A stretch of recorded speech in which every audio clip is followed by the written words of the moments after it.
Rekolan asemalla Vantaalla on toimittajamme Reeta Salminen. Reeta.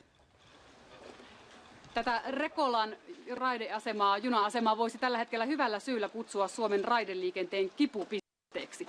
Sunnuntai vastaisena yönä tuonne raiteiden väliin meni ilkivallan tekijä, joka rikkoi tuon turvalaitekaapin, joka siis ohjaa noita liikennevaloja siellä. Tällä hetkellä tämä palannut koppi on viety pois ja jäljellä on vain tuo kuoppa ja poliisin nauhaa. Mutta nämä jatkuvat myöhästymiskuulutukset täällä Rekolan asemalla sekä muualla Suomessa muistuttavat kuitenkin koko ajan, että mitä oikein tapahtui. Tuhannet ihmiset ovat Suomessa kärsineet tuosta sunnuntain ilkivallasta ja kun junat eivät nyt kulje ajoissa, kaukoliikenteessä on jouduttu perumaan junia ja tämän viikon aikana se pitäisi nyt parantua tämän kaukoliikenteen ja lähijunien pitäisi huomenna jo alkaa kulkea hieman paremmin. Kaiken kaikkiaan tämä ilkivalta, niin vahingot ovat jopa sadoissa tuhansissa euroissa.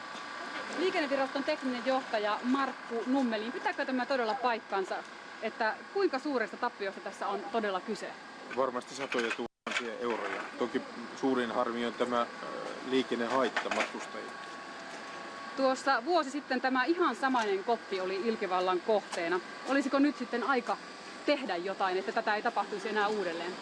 No, tässä on palosuojausta vahvistettu, mutta nyt näköjään joudumme edelleen vahvistamaan suojauksia, lisäämään kameravalvontaa, aitauksia.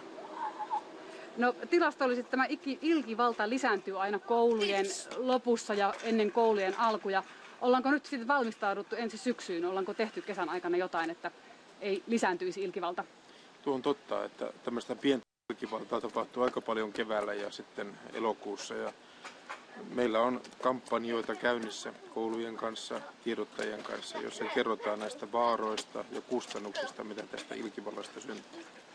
Ja todella, jos vielä muistutettaisiin tässä sitä, että mitä tapahtuu, jos nyt joku ilkivallan tekijä menee tuonne raiteille, sehän on aivan hengenvaarallista. Minkälaisista volttiluvuista nyt puhutaan? No, junat kulkee tässäkin 200 kilometriä tunnissa, tulevat erittäin äkkiä tähän paikalle ja sitten sähköjärjestelmän jännite on 25 000 volttia. Hyvä, eli vaarallista peliä. Kiitoksia Nummeliin ja takaisin Pasilaan. Niin menee.